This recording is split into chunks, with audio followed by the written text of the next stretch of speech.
हे YouTube family, नमस्कार, प्रणाम। कैसे हैं आप सभी? उम्मीद करती हूँ बहुत बहुत बहुत अच्छे होंगे अपने घरों में। हम भी बहुत अच्छे हैं। मैं रजनी एक बार फिर से आप सभी का अपने चैनल में स्वागत करती हूँ। तो चलिए आज का ब्लॉग शुरू करते हैं। आज 29 तारीख है और आज से श्राद्ध भी शुरू हो गए हैं। तो अभी हम सुबह सुबह बैठे हैं यहाँ पे। पतिदेव तो 4 बजे उठ गए थे, पर मैं उठी अभी 4:30 बज रखे। इनको कहीं जाना है क्योंकि कल रात को ना बहुत ही दुखद खबर मिली है हमें। मतलब 8:30-9 बज गए थे ना, तो फ़ोन आया था कहीं से। तो वो मैं आगे चल के आपको बताऊँगी, आप ब्लॉग में बने रहना। तो फिर ये 4 बजे उठ गए थे। इन्होंने पानी आनी पी के फ्रेश हो गए थे, तैयार हो गए थे। फिर मैंने कहा मैं भी फटाफट से पहाड़ साइड को जा रहे हैं ना, तो स्वेटर पहननी, वहाँ ठंडा बहुत होता है, तो स्वेटर भी पहन ली थी इन्होंने। फिर मैंने कहा मैं चाय बना देती हूँ, फटाफट से इनको पिला देती हूँ क्योंकि अभी निकलेंगे। फिर अभी अंधेरा ही है बाहर, 4:30-5 बज रखे अभी। तो मैं उठ गई थी। फिर मैं नहीं 4:30 बजे रखे थे अभी। फिर मैं उठ गई थी, मैंने चाय बनाई थी, चाय हाई पी रहे थे यहाँ पे। तो मेरे थोड़ा सी दर्द हो रहा था ना, कल दिन में मेरे दांत में बहुत ही ज़्यादा दर्द हो गया था। फिर जिसके दर्द होता है ना उसको पता होगा दांत का दर्द कैसा होता है। सर में, कान के पीछे पूरा चढ़कने लग गया था। फिर मैंने कहा मैं क्या करूँ, कहने लगे ऐसे दर्द में वो दांत भी नहीं तोड़ेगा। और दांत भी इतने सारे तोड़ा दिए ना, मेरे कोने वोनों के 4 दांत टूट गए हैं, ऊपर नीचे के दोनों सेट के। फिर इन्होंने कहा मैंने कहा दवाई ला दो, मेरे से बर्दाश्त नहीं होता दर्द। फिर ये दवाई लेकर आए, फिर उन्होंने दवाई खिलाई। फिर इन्होंने कहा इसकी नौटंकी इनको बताइए, मेरी दवाई की कैसी नौटंकी करती हूँ। इन्होंने सामने बैठ करके मुझे दवाई खिलाई दी, तो थोड़ा सा मेरा दर्द मतलब सही था। तो अभी मैं हल्की सी चाय पी रही हूँ ना यहाँ पे, तो मेरा इससे मतलब दर्द जैसा हो रहा है। फिर ये बोल लगे तू दवाई खा लेना बैठ के। रिसू से बोल रहे थे मम्मी को दवाई बैठा के पिला देना यहाँ पे। तो मैंने कहा हाँ ठीक है, खा लूँगी, चिंता मत करो। फिर मैं इनको चाय पिला रही थी। अब ये भी जाएंगे पहाड़ साइड को जाना है इन्होंने, एक कोई हैं साथ के, वो भी आ रहे हैं। मैं आगे को चल के आपको बताऊंगी क्या हुआ है, क्या खबर है। तो आप ब्लॉग में बने रहना दोस्तों। तो अब ये भी निकलेंगे, चाय ही पी ली थी हमने। फिर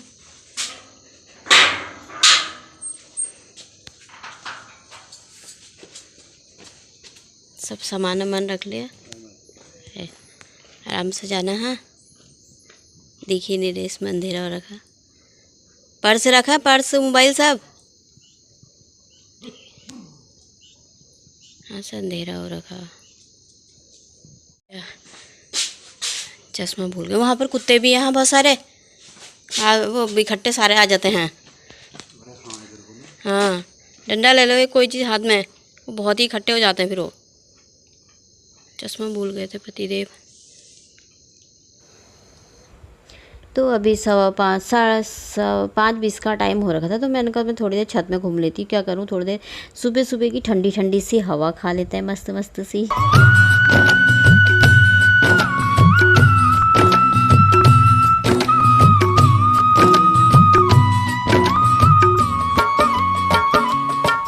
तुम कहाँ छुपे हो शाम, तुम्हें ढूंढूं गली गली। तुम कहाँ छुपे हो शाम, तुम्हें ढूंढूं गली गली। मेरे थक गए दोनों पाँव,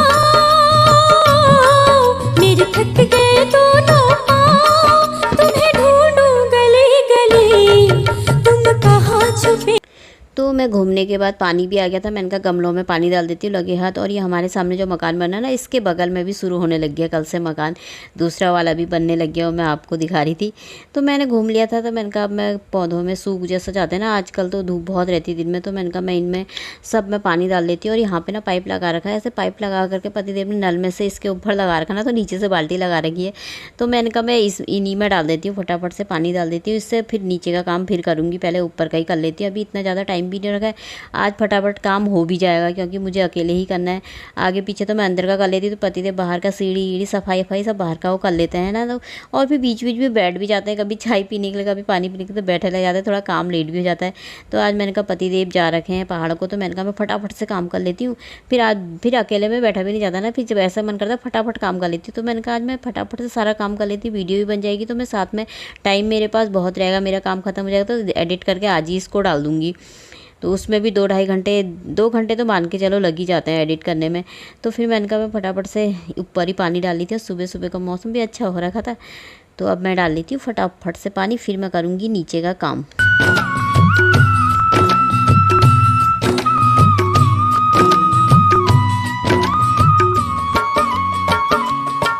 तुम कहाँ छुपे हो शाम, तुम्हें ढूंढूं गली गली। तुम कहाँ छुपे हो शाम, तुम्हें ढूंढूं गली गली। मेरे थक गए दोनों पाँव, मेरे थक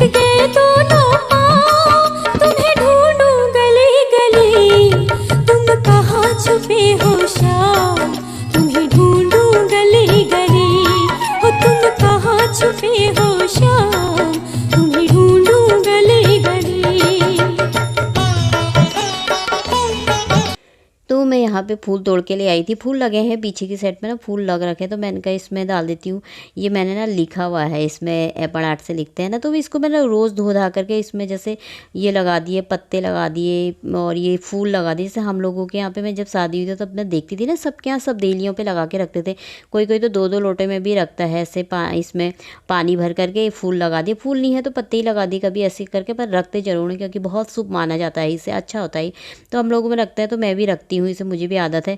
तो ये 2-3 दिन में मतलब पानी तो खैर रोज़ चेंज करती हूँ, इसका फूलों को यही लगा देती हूँ मैं। जब ख़राब होते हैं ना तब निकाल करके फिर तब चेंज करती हूँ मैं इसे। और आजकल फूल हो ही रखे थे तो मैंने कहा इसको धो धा करके दोबारा से फूल चेंज कर देती हूँ। तो खाली करके ना ऐसे करके देली के भी मतलब सामने लगाते हैं इसे। तो ये कलश में फूल लगाओ ना, बहुत शुभ माना जाता है हमारे पे। तो मैंने लगा दिए थे, फिर मैं आ गई थी अंदर। मैंने कहा अंदर की चादर चेंज करनी थी ना, मैंने फटाफट से उठा दी थी। मैंने कहा फटाफट से चादर बिछा देती हूँ, फिर मैं झाड़ू वाड़ू लगा करके फिर बाहर की सफाई करूँगी। तो यहाँ पर मैंने चादर बिछा दी थी, अंदर मेरा झाड़ू पोछा हो गया था। पानी भी मैंने पीने का भर के रख दिया था, यहाँ पे निकाली थी बाल्टी। इससे मैंने कहा फटाफट से गाड़ी बाहर निकाल और दूध लेकर आ। मैंने कहा मैं फिर बाहर से सफाई करती हूँ, बरांडा फटाफट। सीढ़ी मैंने झाड़ दी थी। मेरे मुँह से फटाफट बहुत निकलता है। मैं यहाँ पे बीच में कान में माइक लगा रखा था ना, मैं वीडियो एडिट कर रही हूँ वॉइस ओवर, तो बाहर से आवाज़ दे रहे थे, काम लग रखा ना बाहर से, तो आवाज़ दे रहे थे कब से। फिर मैं फटाफट से मैंने ऐसे सुना तो मैं जल्दी जल्दी गई। फिर मैंने कहा चलो निकाल करके फिर यहीं पर रोकना पड़ा मुझे। फिर अब ये गाड़ी बाहर निकाल देगा, फिर यहाँ पर मैं इसको साफ़ कर दूँगी पानी से बरांडे को। और फिर ऊपर वहाँ पे सामने भैया लोग पानी दे रहे हैं अपने मकान में, सुबह से शाम तरह ही करते हैं ना मकान को, तो वो दे रहे थे पानी। अब ये बाहर निकालेगा गाड़ी, फिर मेरा एक काम हो जाएगा। फिर मैंने सोचा मैंने ये बाहर का सफाई कर लेती हूँ, फिर उसके बाद मैंने कहा नाश्ता बना के रख देती हूँ। 2 ही जने हैं आज, तो मैंने कहा आज से तो श्राद्ध लग गए हैं, मैंने कहा लहसुन प्याज नहीं खाएंगे। और वैसे तो ऐसा तो कुछ है नहीं, पर जिस दिन अमावस्या होती है ना उस दिन जैसे अपने पितर होते हैं, जो भी हमारे दादा दादी हैं जो भी हैं, मतलब उनको ना अमावस्या के दिन सब कुछ मतलब पकवान बना करके वो देते हैं ना, गगरास बोलते हैं, तो गाय को खिला देंगे। तो उनका सही रहता है, मैंने कहा छोड़ देंगे तब तक लहसुन प्याज कोई ज़रूरी भी नहीं है। फिर उसके बाद वैसे भी नवरात्रि लगी जाती हैं। फिर इससे मैंने कहा यहाँ पर कर देती हूँ फटाफट। फिर हम दोनों के लिए मैंने कहा 2-2 पराठे बना लूँगी, नमकीन पराठे बना लूँगी, उसी को खा लेंगे। तो भैया बोल रहे थे, इससे कह रहे आज पापा घर में नहीं है तो दूध लाना पड़ रहा है तुझे, बोल रहे थे। तब वो दूध लेने जा रहा था। मैंने कहा हाँ, मैंने कहा आज इसकी ड्यूटी लगी है दूध लाने की। मैंने कहा अब घर में होते हैं तो उसके पापा ही ले आते हैं ना, फटाफट पहले दूध ले आते हैं और फिर सफाई करते हैं, तो रोज़ उन्हीं का काम रहता है। लेकिन अब आज उससे जाना पड़ रहा, तो वो 2 कदम पे जाना यहीं पर ही दीदी लोगों के यहाँ पे दूध लेने, ज़्यादा दूर तो है नहीं। पर मैंने कहा स्कूटी मत ले जा, पैदल पैदल जाकर तो नहीं, आजकल बच्चे कहाँ मन आते हैं, घर के आगे से ही गाड़ी चाहिए जाने के लिए, पैदल तो चलने की मन आते ही नहीं है। मैंने कहा 2 कदम पे घूम लेगा तो कुछ नहीं होगा। मैंने कहा जा जल्दी ऐसी जगह, तो नहीं मैं गाड़ी लेके जा रहा हूँ बोला। गाड़ी स्टार्ट कर रहा था वहाँ पे, तो भैया हंस रहे थे ऊपर से। मैंने कहा जा फिर जैसे भी जाए यार। मैंने कहा फटाफट से दूध ले आ, मैंने कहा जल्दी से मैं यहाँ पे सफाई कर लेती हूँ जब तक। फिर मैंने कहा दूध ले आएगा तो फिर दूध भी गर्म कर लूँगी। तो मैंने नाश्ता बना के रख दिया था। किचन की स्लीप, गैस, सिंक, बर्तन सारे धो धा के मैंने साफ़ कर दिए हैं। अब मैंने कहा मैं जाती हूँ नहाने, फिर नहा करके सीधा आके मैंने कहा बत्ती जलाऊंगी, फिर उसके बाद तब फिर नाश्ता पानी फिर करेंगे। तो यहाँ पर मैंने आ गई थी, मैं नहा धो के आ गई थी। तो मंदिर में मैंने पूजा कर ली थी। मैं श्राद्धों के पहले ना मैं यहाँ पर कलर लगा देती थी, तो लिखना शुरू कर देती थी मैं श्राद्धों में। तो नवरात्रियों तक ये लिख जाता था एपण आर्ट करके ना, तो अच्छा लगता है ये। तो मैंने कहा इस बार इनसे कलर लाना बोला, ये लाए ही नहीं, भूल गया। मैंने कहा श्राद्ध खत्म होंगे अब तभी इसमें फिर कलर लगा के तब लिखना पड़ेगा फटाफट, क्योंकि मुझसे जल्दी जल्दी नहीं होता ना, मैं आराम से लिखती हूँ। तो सर दर्द हो जाता है ना आंखों की वजह से, एक तो कमज़ोर है। तो फिर मैंने कहा अभी लिखना पड़ेगा, बाद में ही लिखूँगी। अब क्या करें, फिर लेके नहीं आए तो मैंने कहा श्राद्धों में तो लगाते भी नहीं हैं कुछ भी अच्छा काम, तो ना फिर मैंने कहा बाद में ही करेंगे। चलो मेरी पूजा भी हो गई थी। अब मैं यहाँ पर आ गई थी कपड़े लेकर के। मैंने कहा कपड़े डाल लेती हूँ। तो कल रात को हमको मतलब ऐसी बहुत मतलब दुखद खबर हमारे रिश्तेदारी में ही, मतलब दूर की रिश्तेदारी में आते हैं, पास की रिश्तेदारी में तो नहीं है, दूर की ही है बहुत। तो इन्होंने तो मतलब बचपन से देखा है, उन्हें जाते आते रहते हैं। तो उन चाचा जी लगते हैं ना, और रिश्ते में तो बीमार थे, दिल्ली में भर्ती थे हॉस्पिटल में। मतलब इतनी एज भी नहीं, अभी तो लड़के की शादी करी है, बहुत से रिटायरमेंट है वो। तो मतलब उनको ना पता नहीं क्या बीमारी हो गई थी शायद कुछ, तो ख़त्म रात को एक्सपायर हो गए ना। तो 8:30-9 बजे के टाइम पे फ़ोन आया। तब इन्होंने देखा बचपन से, तो तब कह रहे थे ना यार आजकल ज़िंदगी का कोई भरोसा नहीं है। अभी उनके पिताजी तक जिंदा हैं, कि दादाजी जो है ना वो भी अभी ज़िंदा हैं, अभी अच्छे खासे हैं, और बेटा मतलब ख़त्म हो गया। तो कितना वो लगता है ना। तो अब उनको लेकर के आए थे, फिर खबर आई थी, वो पहाड़ रहते हैं मुक्तेश्वर, तो फिर वो वहीं जा रखे हैं। तो यहीं से कोई उनके ही साड़ो भाई हैं, वो भी जा रखे थे। तो फिर इनके साथ इन्होंने कहा मैं भी चले जाता हूँ, उन्हीं के साथ साथ हो जाएगा। कहते हैं ना सुख में जाओ ना जाओ, पर दुख में सबके जाना चाहिए। फिर मैंने कहा ठीक है जाओ, फिर मैंने कहा शाम तक हो सकेगा तो लौट के आ जाएंगे, नहीं तो वहाँ भी रुक, क्या पता रुक सकता है, नहीं तो फिर शाम को आ जाएंगे। तो जाना बहुत ज़रूरी था। तब कह रहे ना आजकल ज़िंदगी का कोई भरोसा नहीं है, देखो अभी कोई इतनी उम्र भी नहीं है अभी, मतलब अभी तो बेटे की शादी करी है तो क्या उम्र हुई है ना, जब बाप तक जिंदा है तो फिर, पर किसने देखा है ना, जीना मरना तो कोई नहीं जानता। रात को ऐसी खबर सुनाई तो कितना अजीब सा बुरा लगता है ना, चाहे जिसे हम जानते पहचानते हैं तो बुरा लगता ही है ना। तो इतनी बड़ी दुख की खबर सुनी रात को तो बड़ा अजीब सा जैसा लगा यार। मैंने कहा आज तो पहला श्राद्ध शुरू हुआ है, मैंने कहा, और ऊपर से मैंने कहा क्या बीतरी होगी ना उन पे, कितना दुखों का पहाड़ टूट पड़ा। कैसा हो जाता है ना ज़िंदगी में, ज़िंदगी का आजकल कुछ नहीं है यार।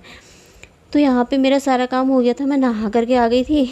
तो आज 9 बज रखे हैं, अभी मेरा काम सब हो गया है। मैं आपको दिखाती, एक गिलास में पानी है, एक गिलास में चाय है और 2 पराठे लेकर आई हूँ अपने। रिसु को करा दिया था, यह है दवाई, और मैं अब दवाई खा लूँगी। और रिसु बैठा था मेरा सामने, क्योंकि मैं ना दवाई नहीं खाती यार, मेरे गले से नीचे ना दवाई नहीं जाती। मैं बीमार भी होती हूँ तो मैं खाती ही नहीं हूँ, पता। पहले से मेरी जब शादी नहीं हुई थी ना तो मैं खाती नहीं थी, मैं सही हो जाती थी खुद ही। और जब ज़्यादा बीमार होंगी तो मम्मी ना भैया को बैठा देती थी, बड़े वाले को, मेरे सामने से दवाई खिला, ये वरना ठीक नहीं होने वाली, फेंक देगी। तो मेरे सामने बैठ जाता था, मैं दवाई खा लेती थी, फिर मजबूरी में खानी पड़ती थी। फिर वो बोलता था आकर मुंह में इधर दिखा उधर दिखा और खड़े हो जा, चल सारा दे फिर देखता था वो, मैंने दवाई कहीं छुपा तो नहीं रखी, फेंक तो नहीं रखी। फिर गौला भी नज़दीक है ना हमारे पे, तो मैं वहाँ पे फेंक देने वाली भी कभी, तो सब देख करके आता था, कहता था हाँ आप खा लिए। वैसे हाल मैंने कभी दवाई नहीं खाती, पता, गले से नीचे डालती जाती है मेरी दवाई। तो मेरे पतिदेव को भी जब मेरा इशू होने वाला था ना तब उन्हें पता चला, दवाइयाँ मिलती थी ना हॉस्पिटल से, मैं सारा बेड के नीचे डाल देती थी, खाती नहीं थी। और जब नामकरण हुआ तो तब सफाई करते हैं ना, पेट के चादर वादर सारे धोते हैं, झाड़ू पोछा, तो नीचे उठा के देखा ना गद्दा, तो इतनी दवाइयाँ निकली ना, तो उन्होंने मुझे इतना डांटा ना, तो दवाई नहीं खाई, बच्चे के लिए होती है दवाई करके, मैंने बहुत डांट खाई। तब से मुझे जरा सी भी बीमार होंगी ना, मेरे सामने बैठते हैं तो मुझे दवाई खिलाते हैं। कल भी सामने बैठ के उन्होंने खिलाई थी, मुझे बहुत दर्द हो रखा था, दांत पूरा कान चढ़क रहा था। फिर मैंने उनके सामने खाई, फिर मैंने कहा अभी भी बोलते एक खुराक खा ही लेना, 3-4 खुराक है। मैंने कहा दर्द होगा तब खाऊंगी, कह रहे नहीं खा लेना। फिर रिसु बैठ गया था, रिसु से बोला तू बैठ जाना सामने, तो रिसु बैठा था, तब मेरे को दवाई खानी पड़ी। और मैं कैसे दवाई खाती हूँ ना, एक टुकड़ा रोटी का खाऊंगी, चाहे नमकीन हो, चाहे कुछ भी चीज़ हो, चाहे या मीठा कुछ भी हो ना, मैं पहले उससे खाऊंगी, तब फिर एक दवाई खा लूँगी, फिर पानी पीऊँगी, फिर एक खाऊँ, फिर खानी होगी ना, फिर रोटी का टुकड़ा खाऊंगी, फिर दवाई खाऊंगी, फिर रोटी का टुकड़ा मेरे ऐसे करके खाती हूँ यार मैं, मुझसे खाई नहीं जाती है, मेरे गले से ना नीचे ही नहीं जाती है दवाई, मजबूरी हो जाती है मुझे खाना। भगवान मालिक है मेरा, तो सच में पता नहीं क्या होगा। तो ये मेरे को डांटते, कहते कभी दवाइयों से पाला पड़ेगा तब क्या होगा तेरा, पता नहीं कहते। मैंने कहा ना भगवान, मैंने कहा मेरी दवाइयों से कभी पाला ना पड़े, मुझसे नहीं खाई जाती है यार दवाई। 1-2 गोली तो ज़्यादा ही बीमार हो गई तो मुश्किल से खा लेती हूँ, बुखार भी आए ना तो थोड़ा सी दवाई लेकर के आती हूँ, 1-2 ही खुराक खाती हूँ मैं, ज़्यादा उससे खाती नहीं हूँ, छोड़ देती हूँ मैं दवाई खाना, तो ऐसे सही हो जाती हूँ मतलब। तो यहाँ पे मेरा नाश्ता हो रखा था, खाना भी हो रहा था, तो अब मेरा काम सारा हो ही गया लगभग। मैं इस वीडियो को ना एडिट करके डाल ही दूँगी। तो चलिए फिर इसी के साथ ना मैं ब्लॉग भी समाप्त कर देती हूँ। पसंद आए तो लाइक कर देना, जो भी नए आते हैं मेरे चैनल में प्लीज़ मेरे चैनल को सब्सक्राइब कर देना। फिर अगले ब्लॉग में मिलेंगे बहुत बढ़िया से, तब तक के लिए बाय, अपना ख्याल रखना सब।